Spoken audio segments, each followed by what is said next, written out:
ஸ்ரீலங்கா எல்லாம் வந்து British education system. ஆனா வந்து அந்த மொழி வந்து கம்ப்யூட்டர் சயின்ஸ் மொழி. இண்டஸ்ட்ரி வந்து கிட்டத்தட்ட எல்லா இடம் ஒரே மாதிரி தான். டெக்னாலஜி வந்து universal, but the people and processes are different. என்ன பொறுத்தவரையில கம்ப்யூட்டர் சயின்ஸ் டிமாண்ட் கூடிக்கொண்டு போக முடியும் குறையாதே வந்து ஹியூமன் இன்டெலிஜென்ஸ் ஒரு பகுதிக்கும் அது இல்லை. பேங்கிங் டெக்னாலஜியில முதலாவது யூஸ் பண்றது டிடெக்ஷன். ஏஐ வந்தால் ஐடி வேலைகள் எல்லாம் போகும் என்று சில பேர் என்றாலும் பயப்படுறாங்க.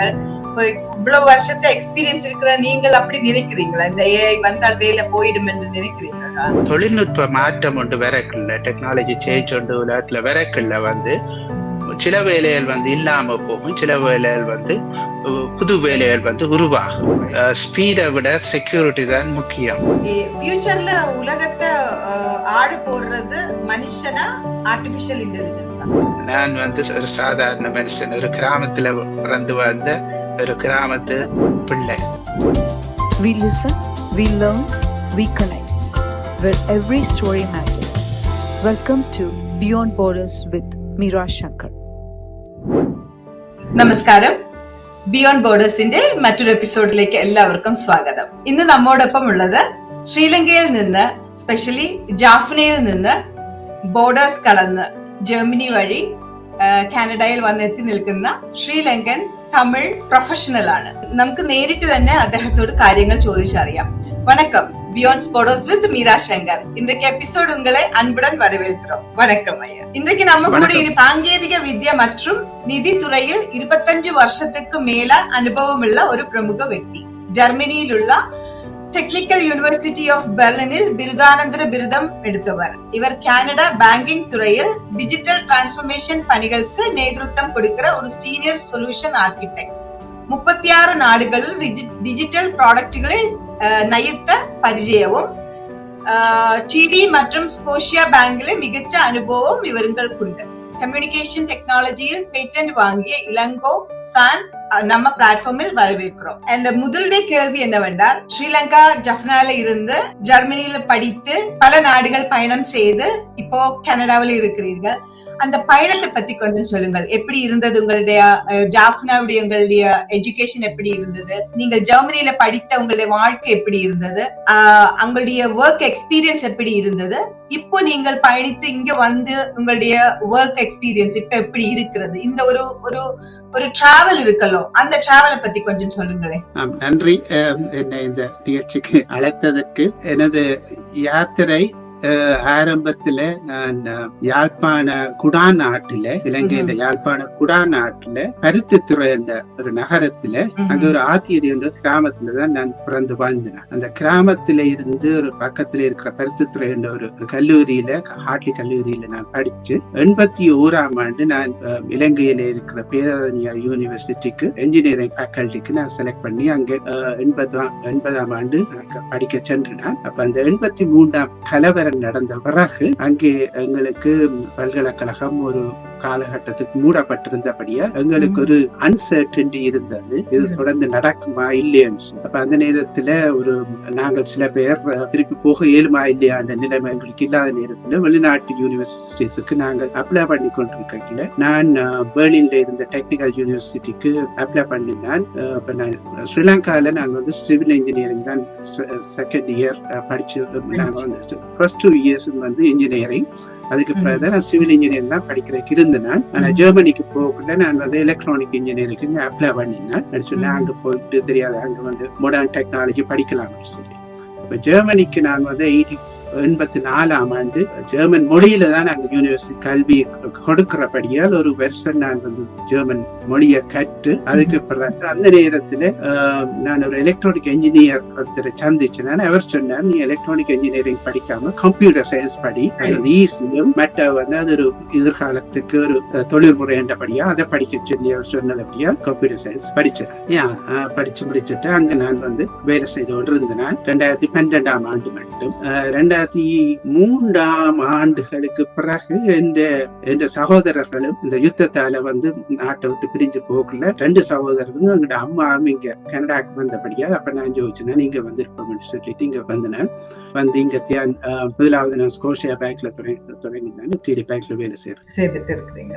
இந்த ஒரு ஜெர்மனில யூனிவர்சிட்டியில படிப்பு முடிச்சு கனடாவில உள்ள பிரமுக பேங்குகள் டிடி பேங்க், ஸ்கோஷியா பேங்க்ல எல்லாம் பயணம் ஒரு பார்டர் தாண்டின மாதிரி தானே. அப்போ இது இந்த இன்டர்நேஷனல் எக்ஸ்பீரியன்ஸ் உள்ள உங்களுடைய இந்த ப்ரொஃபஷனல் லைஃப் எப்படி அதை சேஞ்ச் பண்ணினது?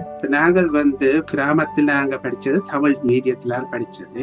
அப்ப நாங்க யூனிவர்சிட்டி பெரிய பிரதிநிதியாக போக்குள்ள எங்களுக்கு அங்க முதல் ஃபர்ஸ்ட் 2 இயர்ஸ் நாங்கள் தமிழும் இங்கிலீஷும் மீடியம் இருந்தாலும் கூடுதலா இங்கிலீஷ் மீடியத்துல போத்தடைகிறது. அதே நேரத்துல அந்த யூனிவர்சிட்டி பெருதனியா கண்டியில இருந்தபடியே அங்க நாங்க சிங்கள மாணவர்களோட தான் சேர்ந்து கொண்டு இருந்தோம். பெருதனியா யூனிவர்சிட்டிக்கு போனதே வாழ்க்கையில ஒரு பெரிய மாற்றத்தை, ஒரு நாட்டுல இருந்து வேற ஒரு நாட்டுக்கு போற மாதிரி. ஏன் இப்ப எங்கண்ட ஊர்ல நாங்க தமிழ் பேசுறோம், அங்க போயிட்டு சிங்கள மக்களுக்கு மத்தியில தான் நாங்க வாழ்ந்தாங்க. 2வது வருஷம் எல்லாம் நான் சிங்கள வீட்டுல போயிட்டு அங்கதான் போர்டிங் பண்ணி இருந்து யூனிவர்சிட்டி படிச்சு வந்துருந்தேன். அப்ப எங்களுக்கு அந்த மாதிரியான ஒரு மாற்றம் அங்கேயே வர தொடங்கிட்டு, அப்புறம் ஜெர்மனிக்கு வந்த பிறகு இன்னும் பெரிய மாற்றம். இன்னும் பெரிய மாற்றம் சொன்னா அது இன்னும் ஒரு புதிய மொழி மட்டும் இல்ல, அங்க ஒரு புதிய கலாச்சாரம். அப்ப அங்க மொழி மட்டும் இல்ல, கலாச்சாரம் மற்றது அங்க யூனிவர்சிட்டிஸும் கொஞ்சம் வித்தியாசமா. மற்றது நான் ஸ்ரீலங்கா எல்லாம் பிரிட்டிஷ் எஜுகேஷன் சிஸ்டம் நான் இருக்கிறேன். ஜெர்மன் எஜுகேஷன் சிஸ்டம் வித்தியாசம். அங்க யூனிவர்சிட்டி சிஸ்டம் வித்தியாசம். அப்ப அந்த மாதிரியான மாற்றங்களை நாங்க அறிஞ்சு கொள்ள தேவை இருந்த.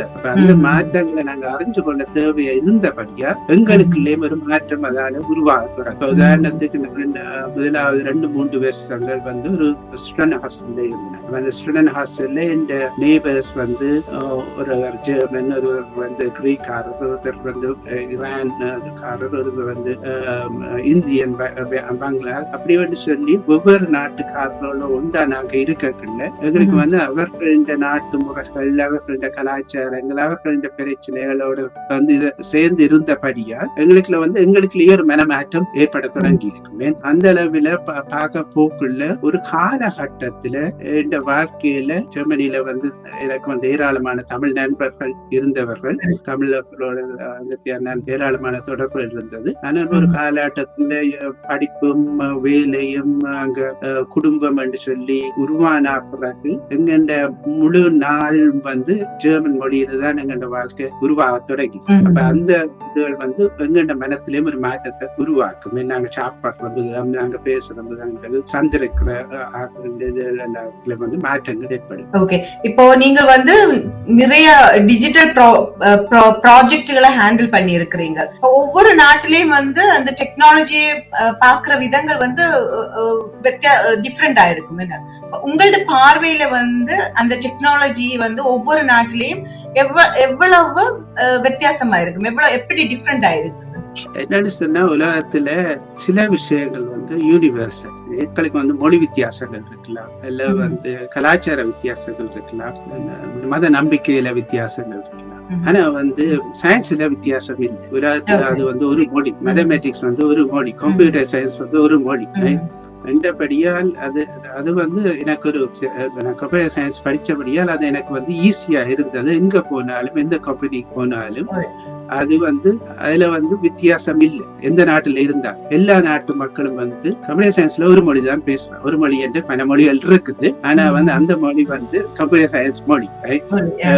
ரெண்டபடியா என்ற அனுபவத்துல இண்டஸ்ட்ரி கிட்டத்தட்ட எல்லா ஒரே மாதிரி தான். ஆனா வித்தியாசம் என்னன்னு சொன்னா கம்பெனிகளுக்குள்ள இருக்கிற ஆர்கனைசேஷன் ஸ்ட்ரக்சரும் ஆர்கனைசேஷன் கல்ச்சரும் தான் வித்தியாசம். என்ன மாதிரி அதுக்குள்ள இருக்கிற மனிதர்கள். Technology is universal, but the people and processes are different.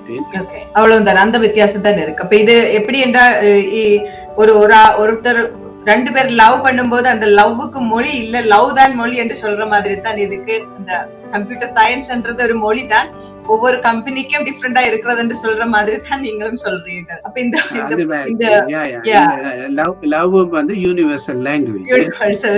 எல்லா நாட்டிலயும் 2 பேர் லவ் பண்றது ஒரே மாதிரி தான் இருக்கு. அவர்கள் வந்து அதை அப்ரோச் பண்றது, அதுக்கு பின்னால இருக்கிறது எல்லாம் அது கலாச்சார ரீதியா வித்தியாசமா இருக்கும் என்று சொல்ற மாதிரி தான். ஓகே, இந்த 50க்கும் மேலான அப்ளிகேஷன் சொல்யூஷன்ஸுக்கு ஆர்கிடெக்டா இருந்திருக்கிறீங்க என்று நான் தெரிஞ்சிருக்கிறேன். உங்களுடைய இதை நான் வாசிக்கும் போது, உங்களுக்கு ப்ரொஃபைல் வாசிக்கும் போது, இப்ப பழைய சிஸ்டத்தில் இருந்து இந்த புதிய டெக்னாலஜி, இந்த கிளவுட் டெக்னாலஜிக்கு மாறிய அந்த ஒரு நேரம் இருக்கலாம். அப்போ எப்படியான சேலஞ்சஸ் இருந்தது? அந்த சேலஞ்சஸ் எப்படி ஓவர் கம் அது ஈஸியா இருந்ததா ஓவர் கம் பண்றது? நான் வந்து இந்த படிப்பு முடிச்சு இந்த கரியர் தொடங்கினதுக்கும் இப்போதைக்கும் ஒரு 30 வருஷம் வித்தியாசம் இருப்பேன். நான் கம்ப்யூட்டர் சயின்ஸ் படிக்கல இருந்த டெக்னாலஜிக்கும் இப்ப நாங்க பாவிக்கிற டெக்னாலஜியும் வந்து அந்த காலத்துல வந்து எங்களுக்கு கேள்விப்படவும் இல்லை, கற்பனை பண்ணவும் இல்லை. சரி, அப்படியான மாற்றங்கள் இந்த கடைசி 30 வருஷ காலகட்டத்துல வந்து ஏற்றுக்கொண்டு வந்து கொண்டிருந்தேன். நான் எல்லாம் முதல்ல கம்ப்யூட்டர் சயின்ஸ் படிக்க தொடங்கக்குள்ள பர்சனல் கம்ப்யூட்டரே இருக்கே இல்லை, லேப்டாப் கொண்டு இருக்கே இல்லை, மொபைல் போன் கொண்டு இருக்கே இல்லை, சிந்தனை எளிமைகளுக்கு இருக்கே இல்லை. கொஞ்சம் கொஞ்சம் நான் படிச்சு கொண்டிருக்கக்குள்ளதான் விண்டோஸ் எல்லாம் பெற தொடங்க. அதுக்கு மற்ற நாங்க பாவிக்கிற எல்லா ப்ரோக்ராமிங் லாங்குவேஜும் நான் படிச்சு முடிஞ்சாக்குறதான் படியா. இப்ப நாங்க வந்து தொழில்நுட்ப மாற்றத்தோட நாங்களும் மாறிக்கொண்டே போறோம். நாங்க வந்து ஒரு காலகட்டத்திலே படிப்பு முடிஞ்சது தான் சொல்லிட்டு வேலையை போயிடலாம். நாங்க படிப்பு முடிஞ்ச அடுத்த நாள் வந்து டெக்னாலஜி மாறும். அப்ப அதை நாங்க படிப்போம். அது படிச்சு முடிஞ்ச அப்புறம் அதுக்கு திருப்பி மாறும் படிப்போம்.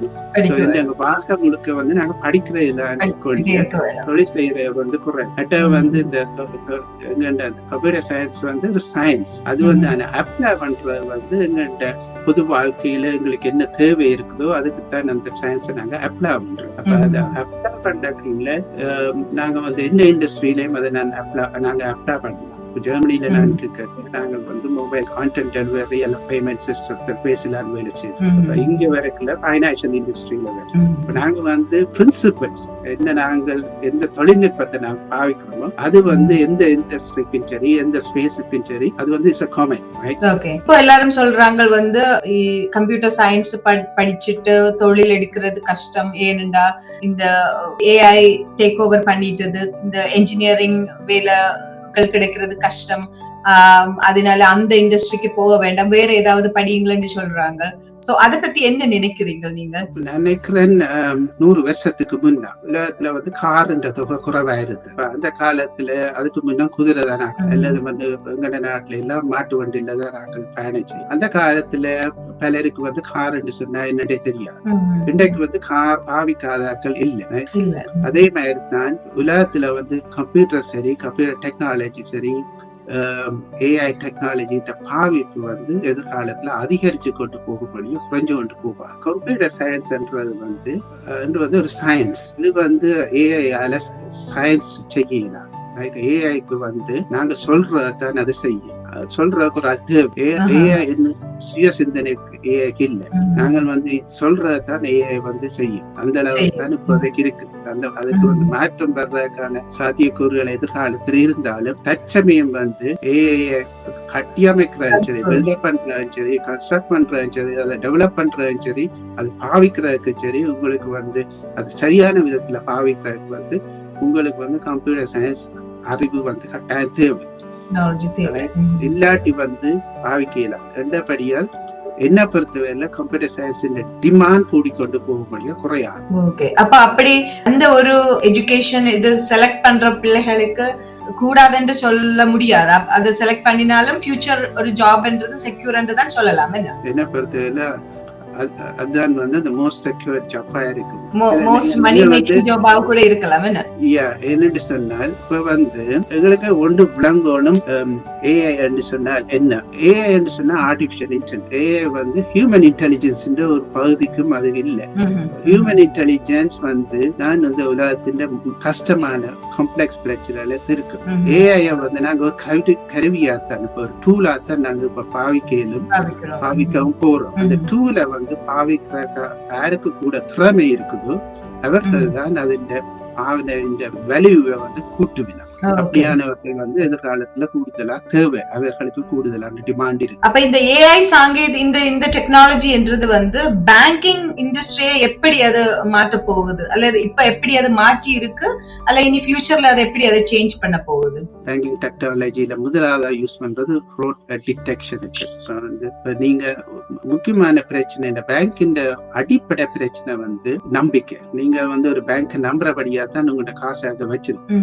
உங்களோட காசை நீங்க வந்து ஒவ்வொரு நாளும் பாக்குறீங்க இவ்வளவு இருக்குது இல்லையா பேங்க் நீங்க நம்பிக்கிறபடியா தான். அந்த நம்பிக்கைய பேங்க் பாதுகாக்கிறன்னு சொன்னால் உங்கள்ட நீங்க போடுற பணத்தை அதை பாதுகாக்கும். உங்களுக்கு தேவையான நேரம் உங்களுக்கு அதை தரக்கூடிய சேவைகளை செய்யும். அப்படியான இதுகளை செய்யறன்னு சொன்னா, அப்படியா இருந்தா தான் உங்களுக்கு பேங்க்ல ஒரு ட்ரஸ்ட் இருக்கு. அப்படியான சேவைகளை செய்யறன்னு சொன்னா அது அந்த சேவைகளை வந்து உடனடியா ரைட் இமீடியட்டா உங்களுக்கு தேவையான நேரம் செய்யறன்னு சொன்னால் அதுவும் வந்து இந்த ஃப்ராட் டிடெக்ஷன் ரைட். நீங்க வந்து உங்களோட அக்கௌண்ட்ல இருந்து உங்களோட காசு எடுத்து வேற இடத்துக்கு நீங்க டிரான்ஸ்பர் பண்ணல, அது வந்து உண்மையா நீங்க ஏதாச்சும் நீங்களா இல்ல வேறு யாரும் செய்யறன்னு சொல்லி அதை கண்டுபிடிக்கிறான்னு சொன்னா அப்படியான டெக்னாலஜிக்கு வந்து ஏஐ வந்து சரியாக யூஸ் பண்ணப்படுது.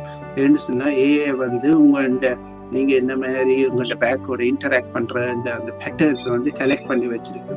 அது வந்து ஏதாவது அன்யூஸ்ஃபுல் பேட்டர்ன்ஸை கண்டுபிடிச்சு வந்து சொன்னால் அதோட வந்து அலர்ட் சிஸ்டத்தை உருவாக்கும். என்றபடியா இந்த மாதிரியான ரியல் டைம் ஃப்ராட் டிடெக்ஷனுக்கு வந்து ஏஐ வந்து இப்ப கூடுதலாக யூஸ் பண்ணுறது. இது ஒரு அதே மாதிரி நாங்கள் சர்வீசஸ் எல்லாம் டெலிவர் பண்றதுக்கு பேங்கிங் ஃபைனான்சியல் சர்வீசஸ். பட் உங்களுக்கு தெரியும், நீங்க முந்தைய அந்த காலத்துல வந்து நீங்க ஒரு மணி டிரான்ஸ்ஃபர் பண்றதுக்கு சரிட்டு பேங்க் பாய்ச்சி போயிட்டு அங்க நின்று காவல் நின்று செக் கொடுத்து அப்படியே இன்றைக்கு வந்து அது எல்லாம் வந்து மொபைல் போன்லயே வந்து நீங்க வந்து செய்யலாம். அதில் வந்து மொபைல் போன்லயே இப்படியான சேவைகள் வந்து பேங்கிங் இருக்கிறதால பேங்கின் கஸ்டமர்ஸுக்கு பேங்கோட என்ன மாதிரி இன்டராக்ட் பண்றது வந்து ஈஸியா இருக்கு. இதோட வந்து இப்ப ட்ரெடிஷனல் பேங்க்ஸ்க்கு என்ன பிரச்சனைன்னு சொன்னா, like Scotia bank, TD bank, அது மாதிரி பெரிய பேங்க்களுக்கு என்ன பிரச்சனைன்னு சொன்னா அவர்கள் வந்து 100 வருஷ காலமா கம்யூனிட்டி பில்டிங் அப்படி இப்படி இருந்திருக்காங்க. ஆனா இன்றைக்கு உதாரணத்துக்கு நான் பல நாடுகள்ல ஏர்டெல் சரி இந்தியாவில் அப்படியான இதுல வந்து இன்றைக்கு மொபைல் பேமெண்ட் எல்லாம் எல்லா இடம் வர தொடங்கி. அப்ப வந்து இன்றைக்கு பேங்கிங் இண்டஸ்ட்ரி இந்த ட்ரெடிஷனல் பேங்கிங் எல்லாம் வந்து ஒரு பிரச்சனை என்னன்னு சொன்னால் ஆக்கள் வந்து சீப்பான பைனான்சியல் இன்ஸ்டிடியூஷனுக்கு ஆன்லைன் பேங்கிங் போயினேன். அப்ப பெரிய பேங்க்ஸ் வந்து ஹெவிலி இன்வெஸ்ட் பண்ணினோம் ஏஐல. மற்ற பேங்க்களை விட இந்த பெரிய பேங்க்ஸுக்கு வந்து காசு இருக்குது இன்வெஸ்ட் பண்றது. அப்ப மாடர்னைஸ் பண்றது என்னன்னு சொன்னா இந்த இவர்கள் வந்து கனகாலமா இருக்கிறபடியே இந்த பேங்கிங் டெக்னாலஜியும் வந்து பழைய லெகசி சிஸ்டத்தால பில்ட் பண்ணப்பட்டது. அப்ப இதை டிரான்ஸ்ஃபார்ம் பண்றான்னு சொன்னா அது ஒரு பெரிய எஃபோர்ட். ஓகே, அப்ப அப்படி என்ன ஃபியூச்சர்ல பேங்கிங் ஃபுல்லா டிஜிட்டலா மாறிடும். ஆளுகளுடைய தேவை அவ்வளவுக்கும் தேவை வராதுன்னு நினைக்கிறேன். நீங்க அப்படியா இருக்குமோ? இல்ல என்னன்னு சொன்னா இந்த குவாலிட்டி ஆஃப் சர்வீஸ் அப்படி சொல்லி இப்ப டிடி பேங்க் வந்து இப்போ ஒரு பிராண்டிங் வந்து லான்ச் பண்ணி இருக்குது, மோர் ஹியூமன் சொல்லி. எதிர்காலத்துல இப்ப நீங்க நான் எல்லாம் சின்னல இருக்கல எங்க ஊர்ல பேங்க்கு போனோம்னு சொன்னா அங்க ஹாஃப் டே வெயிட் பண்ணணும். என்னன்னு சொன்னா ஒரே கிரௌட் பேங்கிங் ஆபீசர்ஸ் வந்து ஒவ்வொரு ரிக்வெஸ்டே எடுத்து அதை வந்து ப்ரோசஸ் பண்றதுக்கு 5 நிமிஷம் எடுக்கும். ரெண்டைக்கும் வந்து நீங்க வந்து அந்த ப்ரோசஸிங் டைமை வந்து செகண்ட்ஸுக்கு மாத்தினீங்கன்னு சொன்னால் உண்மையில அல்லது அந்த மாதிரியான வேலை செய்யறத வந்து நீங்க வந்து டிஜிட்டலைஸ் பண்ணீங்கன்னு சொன்னால் நீங்க பேங்க்ல வந்து உண்மையான கஸ்டமர்ஸுக்கு தேவையான சேவைகளை வந்து கொடுக்கலாம். ரைட், பொதுவா வந்து அவருக்கு என்ன பிரச்சனை இருக்குது. பெரிய பேங்க்ஸ் டிடி பேங்க் எல்லாம் வந்து என்ன செய்யறதுன்னு சொன்னால் பெரிய பெரிய பெரிய பேங்க்ஸ் வந்து கஸ்டமர்ஸ் கம்யூனிட்டி பில்டிங் என்று சொல்றது. இப்ப ஒவ்வொரு ஊர்ல வந்து பிரான்ச் இருந்தா தான் அந்த ஊர்ல என்ன நடக்குது அந்த அப்படியான இது நம்பிக்கை இருந்ததுன்னு சொன்னா அது ஒரு பேங்க்கும் அந்த இடம் மக்களுக்கும் அந்த இடையில ஒரு உறவு ஏற்படும். அது வந்து மனிதர்களுக்கு உருவாக்கும்படியா ஏஐக்களால உருவாகும். ஏஐ வந்து வேற யாரும் ரெண்டபடியா எதிர்காலத்துல வந்து பைனான்சியல் அட்வைஸ் இதை கூட்டுறது. ரைட், வந்து கூடுதலான அட்வைஸ் கொடுக்கறது, அதுகளுக்கான கூடுதலான நேரத்தை எடுக்கிறது வழியா சும்மா சின்ன சின்ன வேலையில வந்து டிஜிட்டலைஸ் பண்றாங்க. அந்த மாதிரி தான் போய்கொண்டு. அப்ப இந்த பேங்குகள் வந்து இப்ப இந்த ஏஐ கம்ப்ளீட் பயன்படுத்துறபடியா இந்த டேட்டா வந்து ஆக்குரசி எப்படி இருக்கும்? அப்ப அந்த மாதிரி ஒரு பயம் ஆளுகளுக்கு இருக்கும்ல, எங்களோட டேட்டா எல்லாம் ஆக்குரேட்டா இருக்குமா, அதை எப்படி ட்ரஸ்ட் பண்ணலாம்? இப்போ ஒரு சாதாரண சாதாரணக்காரங்களா இருக்கவங்க எப்படி அதாவது ட்ரஸ்ட் பண்ணலாம், அது ஆக்குரேட்டா இருக்கும் எப்படி ட்ரஸ்ட் பண்ணலாம்? பேங்கிங் சிஸ்டம் வந்து அடிப்படை லேயர் வந்து உங்களோட காசு, அது வந்து ஒரு செக்யூர்ட் சிஸ்டம். அதுல வந்து நாங்க பொதுவா வந்து அதுக்கு அக்சஸ் வந்து வெல்குறவா தான் இருக்குமே, எல்லாரும் வந்து அக்சஸ் பண்ணிடலாம். சர்டன் ப்ரோசஸஸ் அதெல்லாம் வந்து அக்சஸ் பண்ண, அதுக்கு மேல வந்து கணக்கு லேயர்ஸ் வச்சிருக்குது. அப்ப ஒவ்வொரு சர்வீஸும் நீங்க கொடுக்குற பேங்கிங் சர்வீஸ் இருக்குல்ல, நீங்க வந்து அக்கௌண்ட் டிபாசிட் பண்றீங்கன்னு சொன்னா அந்த டிபாசிட் பண்ற நீங்க இன்டராக்ட் பண்ற அப்ளிகேஷனுக்கும் கோ பேங்கிங் சிஸ்டத்துக்கு இடையில கணக்கு லேயர்ஸ் இருக்கு. அதுக்குள்ளதான் வந்து கணக்கு இது இருக்கும். ஆனா அடிப்படையில இருக்கிற அந்த கோ பேங்கிங் வந்து சின்ன செக்யூர்ட் சிஸ்டம்.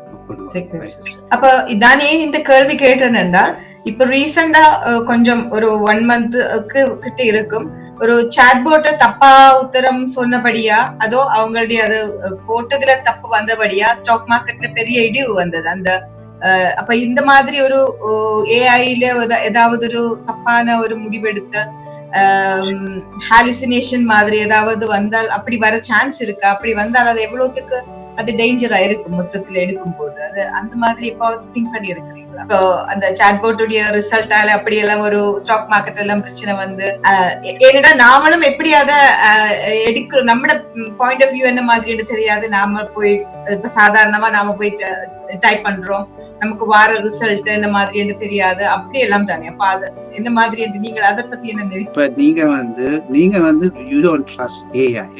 நீங்க ட்ரஸ்ட் பண்றது பேங்க்ல ரைட்.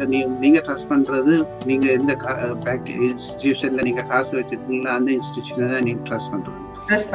பேங்க்ல அந்த பினான்சியல் இன்ஸ்டிடியூஷன் அது வந்து எதாவது இருக்கலாம். அந்த எனக்கு தெரியாத ஒவ்வொரு பேங்க்கும் என்ன மாதிரி ஆர்கனைசேஷன் பேங்க்ல சரி, நான் 2 பேங்க்ல வேலை செய்யறேன். எந்த சேஞ்ச் நீங்க செய்யறீங்கன்னு சொன்னா, இந்த பேங்க் அப்ளிகேஷன்ல ஏதாவது சேஞ்ச் செய்யறதுன்னு சொன்னா அது வந்து it goes through a lot of scrutiny. சும்மா கண்டபடி ஹாலுசினேட் பண்ணின வச்சுக்கொண்டு நீங்க ப்ரோக்ராம் எழுதிட்டு கொண்டு போடலாது. அப்படி எல்லாம் நடக்கிறது ரைட். அதுல இப்படி யாரும் வந்து even if they suggest right, அதை வந்து ஏற்றுக்கொள்ள மாட்டாங்க. Everybody knows. அதில் வந்து சும்மா பேங்க்ல மட்டும் இல்லை, எந்த கம்பெனிஸ்லயும் வந்து அவர்கள் வந்து ஏதாவது கோட் ப்ரொடக்ஷனுக்கு போட்டு அதை வந்து பப்ளிக் யூஸ் பண்ணக்கு முன்னம் எத்தனையோ டெஸ்ட் எல்லாம் நடந்து அப்படியான எட்ஜ் கேசஸ் அதை விட்டு சில வேளையில சில பிள்ளைகள் வந்து ஆக்களுக்கு கண்ணுக்கு படாமல் போய் அது வந்து நடக்கிறது. ஆனால் பொதுவா வந்து இப்படியான சாத்தியக்கூறுகள் கம்பெனிஸ் வந்து அதுக்கெல்லாம் ப்ரோசஸ் இருக்குது இல்லாம. அப்போ சாதாரண இப்போ இதை பத்தி ஒன்றும் தெரியும், ஏஐ பத்தி படிக்காத ஒரு ஆள், சாதாரண ஒரு ஆள் சாட் ஜிபிடி അല്ലെങ്കിൽ கூகுள் ஜெமினாய் ஏஐ சூழல்கள் இப்படி எல்லாம் சூழல்கள் எல்லாம் இருக்கு. இப்ப ஜாஃப்னால இருந்து புலம்பெயர்ந்து வந்த ஒரு ஆளுக்கு இதை படிக்க வேணும் அல்லாட்டி இதை பற்றி தெரிய வேணும் என்றால் எந்த ஏஐ சூழலை பாவிக்கலாம் அப்படி அல்லாட்டி நாம எப்படி அதை கத்துக்கலாம் என்றால் என்ன சொல்லலாம்? ஏஐ வந்து பாவிக்கிறதுக்கு என்ன செய்யணும் சொன்னா ஏஐ பாவிக்கணும். இப்ப கன பேர் வந்து ஏஐ ஒருக்கா பாவிச்சுட்டு அது நான் சொல்றதை செய்யலன்னு சொல்லிட்டு நிப்பாட்டுவது ரைட் ரைட். அப்ப அது அப்படி செய்யாமல் இப்ப ஏஐ டூல் ரைட், நீங்க ChatGPT-ஆ இருக்கலாம், ஜெமினாயா இருக்கலாம், க்ளோடா இருக்கலாம், மெட்டா க்ரோக், எந்த ஏஐ டூல் அல்லது சைனீஸ் மாடல்ஸா இருக்கலாம், எந்த ஏஐ டூல்ஸும் வந்து நீங்க என்ன சொல்றீங்களோ அதான் செய்யும். நாங்க இந்த மாதிரி தான் ஏஐ டூல புரிஞ்சு கொண்டானோம். அதுவும் வந்து ஜெனரேட்டிவ் ஏஐ வந்து ஏஐ அசிஸ்டன்ட் அல்ல சாட்பாட். இப்ப நானும் நீங்களும் பேசிக்கொண்டிருக்கக்குள்ள நாங்க வந்து ஒரு மொழியில பேசுறோம், நான் சொல்றது உங்களுக்கு புரியுது, அதுக்கு நீங்க எனக்கு மறுமொழி சொல்றீங்க, நீங்க சொல்றத வந்து எனக்கு புரியுறபடியா நான் மறுமொழி சொல்றேன். அதே மாதிரி தான் ஏஐ சாட்பாட்டோட வந்து உங்களுக்கு கான்வர்சேஷன் இருக்கும். இப்ப நீங்க சொல்றதுல வந்து ஏஐ சாட் பாக்ஸுக்கு வந்து சரியா புரிய இல்லைன்னு சொன்னால் அதுக்கான முழு விவரமும் கொடுக்காமல் நீங்கள் அசியூம் பண்ணினீங்கன்னு சொன்னா எனக்கு தெரிஞ்ச எல்லாம் ஏஐக்கும் தெரியும் என்று சொல்லி நீங்க ஒரு அசம்ஷனோட இதை செய்யன்னு சொன்னால் அதுக்கு தெரியாது உங்களுக்கு தெரிஞ்ச விஷயங்கள் ரைட். என்னட்டு உங்களுக்கு தெரிய போகுது, உங்களுக்கு ஏராளமான பேக்ரவுண்ட் இன்ஃபர்மேஷனை நீங்க வந்து வச்சு கொண்டுதான் சொல்றீங்க அப்ப இதை செய்யன்னு சொல்லி. அப்ப என்ன மாதிரி இப்ப ஏஐக்கு நீங்க சொன்னீங்கன்னு சொன்னா, எனக்கு வந்து இந்த மாதிரியான யோசனை இருக்குது, எனக்கு இந்த மாதிரியான பிரச்சனை இருக்குது, அதன் பின்னணி காரணங்கள் என்ன, எனக்கு இந்த மாதிரியான விஷயத்தை தீர்வு தேடிக்கொண்டிருக்கிறேன். உண்ட ரோல் வந்து எனக்கு வந்து ஒரு ஆசிரியனா இருந்து அல்லது அட்வைசரா இருந்து அல்லது அப்படியான அவருக்கு ஒரு ரோலை அசைன் பண்ணி சொல்லி நான் வந்து இதை எதிர்பார்க்கிறேன்னு சொல்லி அதை சரியா டிஃபைன் பண்ணி அதுக்கு கொடுத்தால், இப்ப ஏஐ வந்து மனிதன் இல்லையே, அதுக்கு பின்னால ஒரு இயந்திரம் இருக்குது, ரைட்? அப்ப அது இந்த மெஷின் வந்து இந்த மாதிரி நாங்க சொல்றதான் வந்து அது வந்து டிரான்ஸ்லேட் பண்ணி அதுக்கேற்ற மாதிரி அதை செய்யப்படும். அப்ப நாங்க சொல்றத அதை செய்யாட்டில் ஏஐ பிள்ளை இல்லை, ரைட்? ஏஐக்கும் வந்து லிமிட்டேஷன்ஸ் இருக்குது. ஆனா வந்து பொதுவான பிரச்சனை வந்து நாங்கள் அதுக்கு என்ன மாதிரி சொல்றதுன்றதுலதான் பிரச்சனை இருக்குது. அதுக்கு என்ன வழி என்று சொன்னால், இப்ப எல்லாருக்கும் அதே பிரச்சனை இருக்கு, எனக்கு சேம் பிரச்சனை. நான் ஒரு கான்வர்சேஷன் ஸ்டார்ட் பண்ணி அது வந்து ஒரு 80% சரியாதுன்னு சொன்னா இப்ப இந்த 20% சரியாக்குறதுக்கு வந்து கண்ணீரம் எடுக்கும். அது வந்து ஒரு சேலஞ்ச். அதாலதான் நீங்க சொன்ன அந்த ஹாலுசினேஷன்ஸ் என்று சொல்லி இருக்கிறது. என்று சொன்னால் ஏஐக்கு விளங்காட்டிலும் அது வந்து விளங்கின மாதிரி பொய்ய சொல்லிடும், ரைட்? நடிக்கும், ரைட்? நடிச்சோடனே வந்து இந்த இப்ப உங்களுக்கு கோபம் வேணும், என்னடாப்பா நாக்கு இருக்கிறதுக்கு அதை வேற ஏதோ சொல்லி வச்சு. ஸோ அந்த மாதிரியான பிரச்சனைகள் ஏஐல இருக்குன்னு சொன்னா, ஏஐன்ற அறிவு வந்து ஒரு அளவுக்கு தான் இருக்குது. எங்கன்னு விட அதுக்கு கூடுதலான விஷயங்கள் தெரிஞ்சாலும் ஆனா அதுக்கும் ஒரு லிமிட் இருக்குது, ரைட்? அப்ப சில வேளையில வந்து அதுக்கு வந்து லிமிட் கூடி போச்சுட்டாலும் அது ஒரு மாதிரி சேர்த்து வச்சு ஒரு மாதிரி சொல்லி விட்டுரும். ஓகே, அப்ப ஏஐ வந்தால் ஐடி வேலைகள் எல்லாம் போகும் என்று சில பேர் என்றாலும் பயப்படுறாங்க. இவ்வளவு வருஷத்தை எக்ஸ்பீரியன்ஸ் இருக்கிற நீங்கள் அப்படி நினைக்கிறீங்களா? இந்த ஏஐ வந்தால் வேலை போயிடும் என்று நினைக்கிறீங்களா? இப்ப ஏஐ வந்தால் சில வேலைகள் வந்து தேவைப்படாது. இப்ப உதாரணத்துக்கு சொல்றது, 100 வருஷத்துக்கு முன்னம் உலகத்துல குதிரை வண்டி ஓடுறாக்களுக்கு வேலை இருந்தது, ரைட்? இப்ப இந்த கார் வந்த பிறகு கார் டிரைவர் வேலை வந்தது, ரைட்? குதிரை ஓடுறாக்கள்ட வேலை இல்லாம போச்சு, ரைட்? அந்த மாதிரி ஒரு தொழில்நுட்ப மாற்றம் ஒன்று வரக்குள்ள, டெக்னாலஜி சேஞ்ச் ஒன்று உலகத்துல வரக்குள்ள வந்து சில வேலைகள் வந்து இல்லாம போகும், சில வேலைகள் வந்து புது வேலைகள் வந்து உருவாகும், ரைட்? அப்படியான வழியில தான் வந்து இப்ப நான் எல்லாம் 20-30 வருஷத்துக்கு முன்ன என்ன மாதிரி ஒரு அப்ளிகேஷன் டிசைன் பண்ணி என்ன மாதிரி கோடிங் செய்தாங்களோ அதுகள் எல்லாம் வந்து அப்ப அந்த நேரத்துல எங்களுக்கு ஒரு கிழமை எடுத்த கோடு எழுதுறதுக்கு எடுத்தது இப்ப வந்து ஒரு 10 நிமிஷத்துல எழுதிடலாம், ரைட்? இப்ப வந்து கோட் எழுதுற ஆக்கள் வந்து அவைகளுக்கான தேவை பெருமளவுல இருக்க போற இல்லை. ஆனால் வந்து கோடு எழுதுற ஆக்கள் தான் நாளைக்கு வந்து ஏஐ பாவிச்சு கோடு எழுத போயிடும். ஆனா வந்து அவர் குயிக்கா செய்விடும். என்ன சொன்ன அவைகளுக்கு தான் தெரியும் கோடை எழுதுறது வந்து அது வந்து தனியா அந்த மொழியை தெரிஞ்சால்தான் கோடை எழுதலாம் வழிய. ஆனா கோடை எழுதுறதுக்கு வந்து என்ன எழுதணும் என்று சொல்லி அந்த கான்செப்ட் இருக்கணும். அந்த கான்செப்ட் வந்து இப்ப வந்து தொடர்ந்து அதை டெவலப் கோடை எழுதுற விளையாடம் கோடை எழுதுறதான் தெரியும் என்ன எழுதணும் என்று சொல்லி. அது வந்து ஏஐக்கு நாங்க தான் சொல்லணும். நான் இப்ப சொல்றது வந்து இட்ஸ் நாட் 100% சரி. இப்ப சில ஸ்மார்ட் கோடிங் அசிஸ்டன்ட் வந்து கணக்கு விஷயங்கள் செய்யும் தானாவே. நீ இதை செய்யன்னு சொன்னா அது தானாவே ஆட்டோமேட்டிக்கா பிளான் பண்ணி எல்லாம் செய்யும். அந்த ஏஜென்டிக்கு சொல்லி வந்தா பிறகு. ஆனாலும் வந்து என்ன பொறுத்தவரையில இந்த தொழில்நுட்பம் தெரிஞ்ச ஆட்களுக்கு வேலை போகாது. ஆனா அதே நேரத்துல இந்த தெரியாது இப்ப பிசினஸ் ப்ரோசஸ்ல வந்து பேப்பர் பேஸ்ட் ப்ரோசஸ்ல வந்து புத்தகத்துல எழுதி என்ட்ரு பண்ணி அப்படியான ஆட்களோட வேலைகள் வந்து கூடுதலா இல்லாம போகும், ரைட்? அதே மாதிரி சில இந்த எக்ஸல் ஷீட் அதெல்லாம் பாவிக்கிற வந்து கனெக்ட் அப்படியானதில் வந்து இப்ப எக்ஸல் ஷீட்ல கால்குலேட் பண்றது ஏஐயால ஈஸியா செய்யல. ஏன்னா அப்படியான வேலைகள் வந்து ஏஐக்களால செய்ய பார்க்கிறேன். அப்படியான வேலைகள் வந்து கொஞ்சம் குறைஞ்சு. ஆனா அதே நேரத்துல வந்து அப்படியான வேலையில இருக்கிறார்கள் வந்து வேற ஏதாவது அப்ஸ்கேலிங் செய்து ரைட் இந்த மாதிரி எழுத்து வேலைகளை விட்டுட்டு ஒழுங்கான வேலை செய்யலாமே. அது சரி, ஓகே. அவ இதுக்கு இவ்வளவு வேலைகள் செய்யறீங்க நீங்கள், இந்த கோடிங், இந்த மாதிரி டெக்னாலஜி ஆர்கிடெக்ட், அப்ளிகேஷன்களுடைய சொல்யூஷன் ஆர்கிடெக்ட் எல்லாம் இப்படி எல்லாம் இருக்கிறீங்க. இதுக்கு இடையிலையும் இந்த ஒரு அந்த ஒரு பேட்டன்ட் உங்களுக்கு இருக்குன்னு எனக்கு தெரிய வந்தது. அந்த என்ன சென்டர் ஐடென்டிபிகேஷன் சிஸ்டத்துக்கு ஒரு பேட்டன்ட் இருக்குண்டு. அதை பத்தி கொஞ்சம் சொல்லுங்கள். அது என்ன மாதிரி, அது எப்படி, அதோடைய பின்பக்கம் என்ன, அது எப்படி அதோடைய பேட்டன்ட் எடுத்தீங்க, அது என்ன, அது அந்த சிஸ்டம் என்றால் என்ன, அந்த சென்டர் ஐடென்டிபிகேஷன் சிஸ்டம் என்றால் என்ன, அந்த பேட்டன்ட் பத்தி அதை பத்தி கொஞ்சம் சொல்லுங்க. சோ அது வந்து இப்ப 2000 இப்ப 26 வருஷத்துக்கு முன்ன நான் ஒரு கம்பெனியில, அது வந்து ஒரு ஸ்டார்ட் அப் கம்பெனியா இருந்தது. அந்த கம்பெனியின் ஓனர்ஸ் வந்து 3 ஜெர்மன் பிரதர்ஸ். அவையில் சிலிக்கன் வேலிக்கு போயிட்டு 90s அங்க நேரத்துல அமேசான் ஸ்டார்ட் பண்ணது. அவையில் வந்து ஜெர்மனிக்கு திரும்பி வந்து அமேசான் மாதிரி ஒரு கம்பெனியோட ஸ்டார்ட் பண்ணிச்சு. ஸோ ஒரு 3 months பிறகு அமேசான் அந்த கம்பெனி ஒரு $15 million வேண்டி. அப்ப so they took that $15 million, they invested in new company. அப்ப நியூ கம்பெனி இன்வெஸ்ட் பண்ணிட்டு அதுல வந்து என்ன மேனேஜரை தான் இந்த சிடிஓவை ஹையர் பண்ணிச்சாங்க சொல்லி.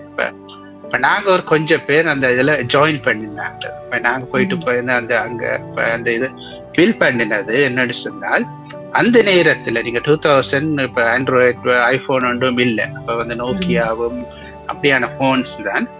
நாங்க ஒரு சிஸ்டம் டெவலப் பண்ணிருந்தாங்க. அந்த மொபைல் போனுக்கு நீங்க வந்து டெக்ஸ்ட் மெசேஜ் அனுப்பினால், ஒரு நம்பருக்கு டெக்ஸ்ட் மெசேஜ் அனுப்பினால், நாங்கள் வந்து அந்த நீங்க அனுப்பின அந்த நம்பருக்கு ஒரு மொபைல் ப்ராடக்ட், அந்த நேரத்துல வந்து ரிங்டோன் அல்லது இமேஜஸ், ரைட், போட்டோஸ் அப்படியான இதுல வந்து அதுக்கு பிறகு நாங்க எக்ஸ்பேண்ட் பண்ணினாங்க மியூசிக், வீடியோ, அந்த மாதிரியான கண்டென்ட் ரைட் நாங்க வந்து டெலிவர் பண்றது. ஸோ இந்த பிசினஸ் கேஸ் என்னன்னு சொன்னா, நீங்க சொல்றீங்க கன பேருக்கு அந்த நேரத்துல ஒரு என்ன மாதிரியான ரிங் டவுன் வச்சிருக்கோம் வேண்டுற காக்களுக்கு ஆசை ரைட். அப்ப இந்த சிஸ்டத்தை நீங்க டெவலப் பண்றேன்னு சொன்னா, நீங்க வந்து மெசேஜ் ரிசீவ் பண்ணணும், நீங்க வந்து அந்த பில் பண்ணணும் ரைட். இது வந்து மற்றது நீங்க ஒரு ப்ராடக்ட் அனுப்பணும். So basically it's mobile payment right. நீங்க வந்து ஒரு மொபைல் பேமெண்ட் வந்து அந்த காலத்துல அப்படியான டெக்னாலஜி இருக்கு. அப்ப நாங்கள் வந்து எங்களோட கம்பெனியில இந்த மொபைல் பேமெண்ட் டெவலப் பண்ணியிருந்தாங்க. 3 விதமான ஸ்ட்ராட்டஜி நான் அந்த பில்லிங் பேமெண்ட் பிளாட்ஃபார்ம் டெவலப் பண்ணியிருந்தேன்.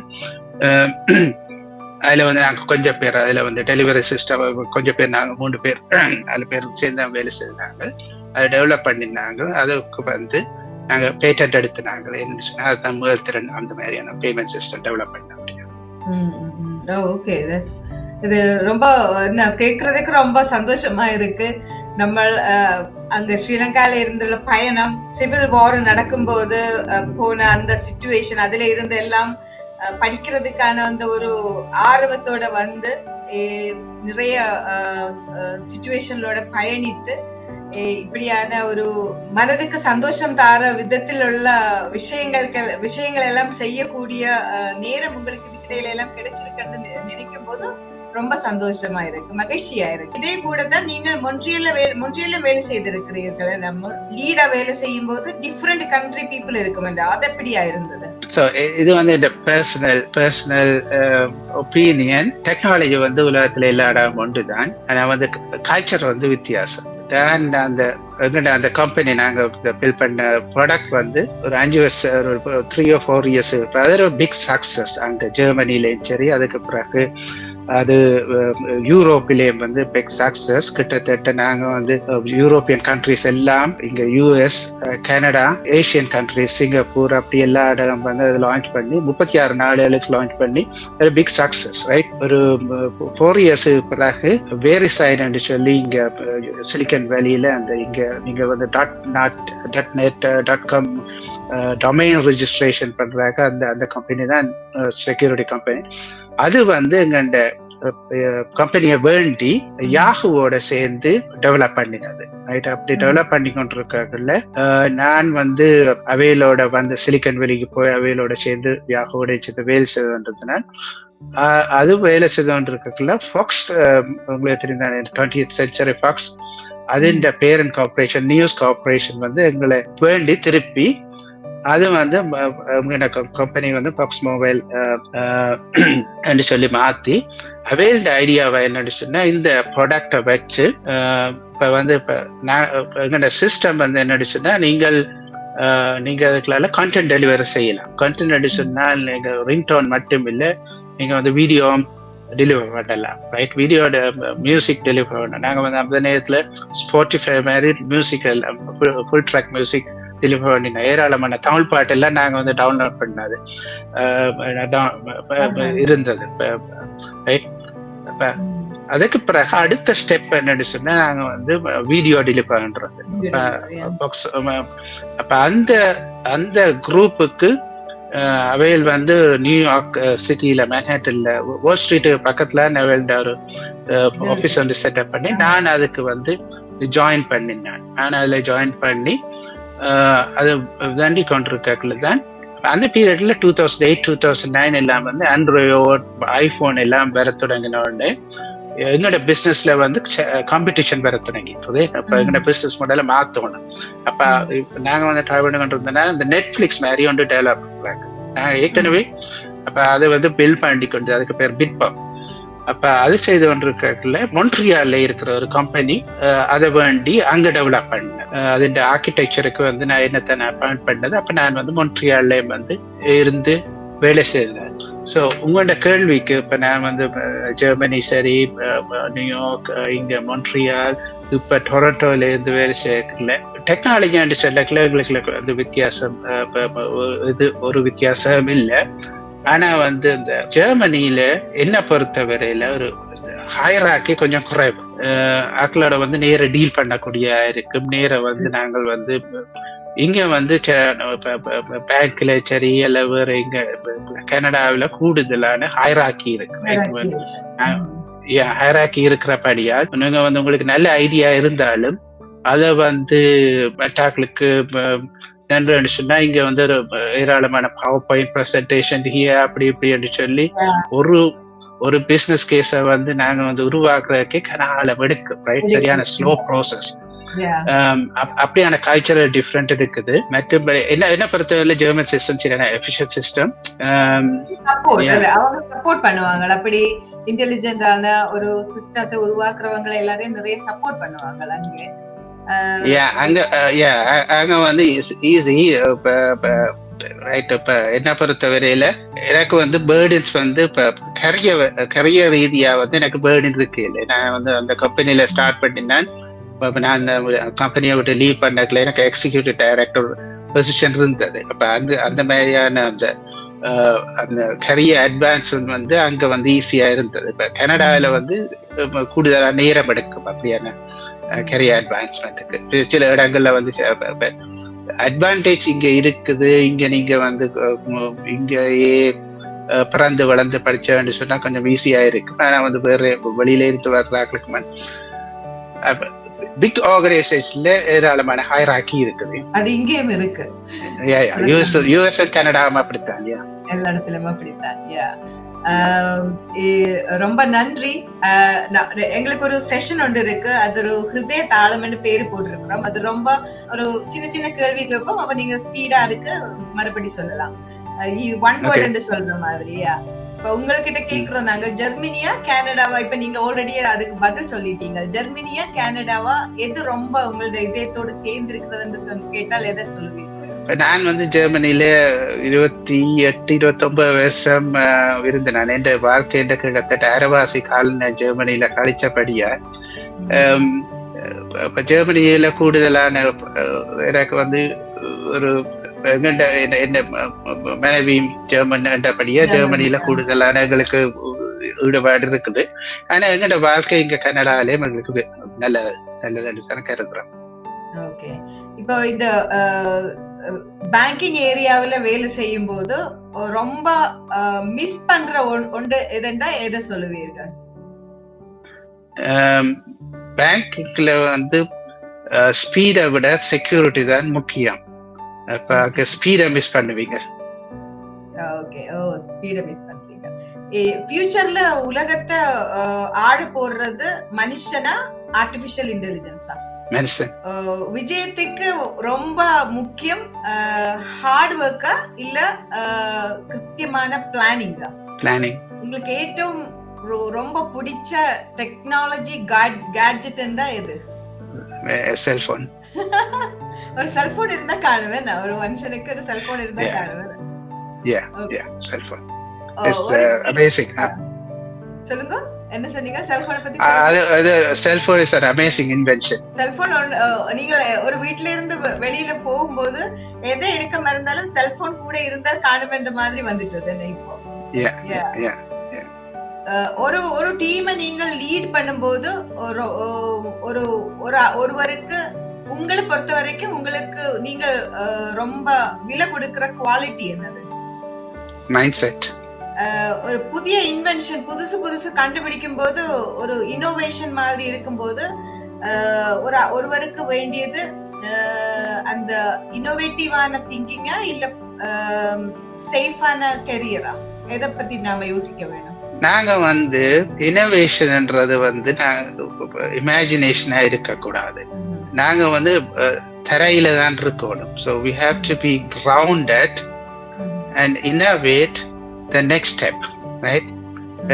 என்ன பொறுத்தவரையில நாங்க வந்து 10 வருஷம் 20 வருஷத்தை விட அடுத்த எங்கண்ட ஸ்டெப் என்னன்னு சொல்லி நாங்க பார்த்தோம்னு சொன்னால் அதுதான் ஒரு நல்ல இனோவேஷன். பொதுவா பிக் மிஸ்டேக் என்னன்னு சொன்னா நாங்கள் வந்து அது தேவை இது தேவை என்று சொல்லி ஆசைப்படுறது அடுத்த ஸ்டெப் என்னன்னு சொல்லி கவனிக்கிறீங்க. இந்த டிஜிட்டல் பேங்கிங் இந்த காலத்துல ஒரு சாதாரணமான ஒரு ஆளுக்கு ஏதாவது சொல்ல வேண்டும் என்றால் நீங்கள் என்ன சொல்லுவீங்க? அவங்களுக்கு ஒரு டிஜிட்டல் பேங்கிங் இந்த காலத்துல ஒரு சாதாரண ஒரு ஆளுக்கு ஒரு அட்வைஸ் கொடுக்கறதுன்னா என்ன அட்வைஸ் கொடுப்பீங்க? பேங்க் டிஜிட்டல் பேங்கிங் வந்து மற்ற பேங்கிங்கும் டிஜிட்டல் பேங்கிங்கும் ஒரு வித்தியாசம் இல்லை. ஒரு வித்தியாசம் வந்து நாங்க வந்து எங்கள்ட மொபைல் போன்ல அல்லது வந்து டிஜிட்டல் ரீதியாக செய்யலாம், ரைட்? இப்ப கஸ்டமர் பொறுத்தவரையில அது வந்து எத்தனையோ விஷயங்களை ஈஸியாக்கும், ரைட்? அந்தபடியா நாங்க என்ன பொறுத்தவரையில டிஜிட்டல் பேங்கிங்கை எம்ப்ரேஸ் பண்றது, அதை வந்து ஏற்றுக்கொள்றது எங்கள்ட வாழ்க்கைக்கு உதவியா இருக்கு. இனி நான் ஒரு கேள்வி கேட்கிறேன்.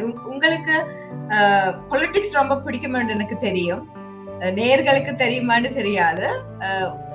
இவருக்கு ரொம்ப பிடிக்கும் பொலிட்டிக்ஸ் என்றால், இவருக்கு ரொம்ப பிடிக்கும், நல்ல அறிவு இருக்கு இவருக்கு பொலிட்டிக்ஸ்ல.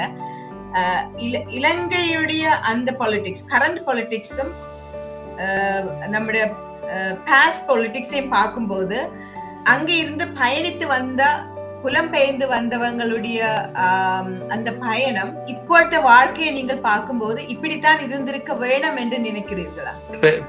என்ன பொறுத்தவரை சில விஷயங்கள் நாங்கள் எங்க வாழ்க்கையில சில விஷயங்களை நாங்க கண்ட்ரோல் பண்ணலாம், ரைட்? உதாரணத்துக்கு வந்து அந்த காலகட்டத்துல அந்த நேரத்துல இந்த அரசியல் சூழ்நிலை வந்து எங்களுக்கு இன்றைக்கு இல்லை. அந்த நேரத்துல எங்களுக்கு வந்து ஒரு முடிவு எடுக்க வேண்டிய நிலைமை இருந்தது. அந்த நேரத்துல நாங்கள் நாட்டுல இருந்து நாட்டுக்குள்ள இருக்க போறோமா இல்ல நாட்டை விட்டு வேலைய போறோமான்னு சொல்லி அந்த சூழ்நிலை அந்த நேரத்துல இருந்தது. இன்றைக்கு வந்து அந்த சூழ்நிலை வேறையா இருக்குது. என்ன பொறுத்தவரையில இப்ப நாட்டை விட்டு என்ன பொறுத்தவரையில ஆரம்ப காலத்துல நாட்டை விட்டு வெளியில வந்த எல்லாம் எங்களுக்கு கஷ்டமா இருந்தது. ஆனா ஒரு காலகட்டத்துல நாங்கள் வந்து அதை ஏற்றுக்கொண்ட நாட்டு. இப்ப ஏற்றுக்கொண்ட பிறகு நாங்க வந்து எங்கள்ட வாழ்க்கையில மாற்றம் பெற தொடங்கிது. இப்ப வந்து நாங்கள் வந்து அந்த பழைய நிலைமையில இல்ல, இப்ப புதிய சூழ்நிலையில இருக்கிறோம், புதிய வாழ்க்கையில இருக்கிறோம். என்றபடியா என்ன பொறுத்தவரையில அது வந்து எங்களால ஏற்றுக்கொள்ள வேண்டிய விஷயம். எந்த வாழ்க்கை என்ற தத்துவம் உண்டு. வாழ்க்கையில மாற்றங்கள் வந்து புற சூழ்நிலைகளால ஏற்படுற மாற்றங்களை நாங்கள் வந்து ரெசிஸ்ட் பண்றதை விட அதுக்கேற்ற மாதிரி எங்களையும் வந்து மாற்றிக்கொள்ற மூலம் நாங்க எங்கள்ட வாழ்க்கைய சரியா சீர்படுத்திக் கொள்ளலாம்.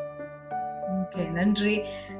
இளங்கோவன் சான் என்ற பர்சனை பத்தி ஒரு வாக்கில் சொல்ல வேண்டும் என்றால் எப்படி சொல்லுவீர்கள்? நான் ஒரு சாதாரண மனுஷன், ஒரு கிராமத்துல பிறந்து வந்த ஒரு கிராமத்து பிள்ளை.